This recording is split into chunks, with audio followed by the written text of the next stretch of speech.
Hi friends, this is Hari. Cinema buzz அப்டேட்ல ஒரு தாறுமாறான ஒரு அப்டேட்டோட வந்திருக்குங்க.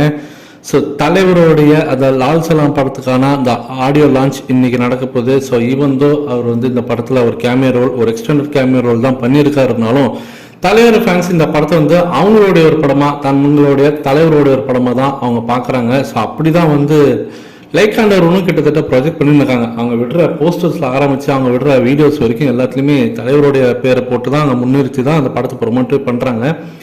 ஆனால் இது குசேலன் மாரி ஆயிடுமா? குசேலன் படத்தில் இதே மாதிரி தான் அது தலைவரோட படம்னு சொல்லி தான் அது அவங்க விநியோகம் பண்ணாங்க. ஸோ தேட்டர் உரிமையாளர்லாம் அப்படி தான் அதை வாங்கினாங்க. ஆனால் தான் அந்த படம் ஓடலை அப்படின்ற மாரி ஒரு பேச்சும் இருக்குது. அதேமாரி இந்த படத்தை பண்ணிவிடுவாங்களோ அப்படின்ற ஒரு அச்சம் இருந்தாலுமே கூட அப்போ இருந்த காலகட்டம் வேற, இப்போ இருக்கக்கூடிய காலகட்டம் வேற. ஸோ அதனால அந்த அளவுக்கு ஒன்றும் பெருசாக ஆகாதுதான் எனக்கு தோணுது. இன்னைக்கு காலையில் ஒரு நியூஸ் பேப்பரில் ஆடு கொடுத்துருக்காங்க லைக் ஹண்டர் இன்னைக்கு ஆடியோ லான்ச் பண்ணிட்டு.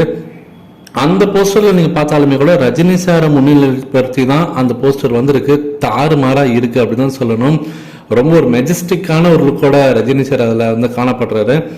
இதில் அடுத்தது ஒரு ஹைலைட்டான விஷயம் என்ன அப்படின்னு பார்த்தீங்கன்னாக்கா, இன்னையிலேருந்து லால் சலாம் படத்துக்கான புக்கிங்ஸ் ஓப்பன் பண்ணிட்டாங்க.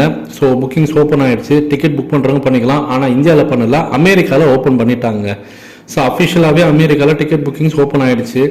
இந்தியாவில் எப்போ ஓப்பன் பண்ண போகிறாங்க, தமிழ்நாட்டில் எப்போ ஓப்பன் ஆகும் அப்படின்றதெல்லாம் நம்ம வெயிட் பண்ணி தான் பார்க்கணும். இதை தாண்டி ஒரு சின்ன அப்டேட் என்னென்னா, நேற்று சிவகார்த்திகேயன் அவர்கள் அயலான் படத்தோடைய அந்த சக்ஸஸ் இன்டர்வியூ பற்றி பேசியிருந்தார்.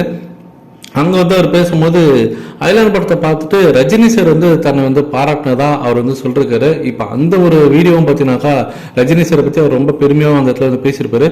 அந்த ஒரு வீடியோ இப்போ ஆன்லைன் சோஷியல் மீடியாவில் ரொம்ப வைரலாக போயிருக்கு ஃப்ரெண்ட்ஸ்.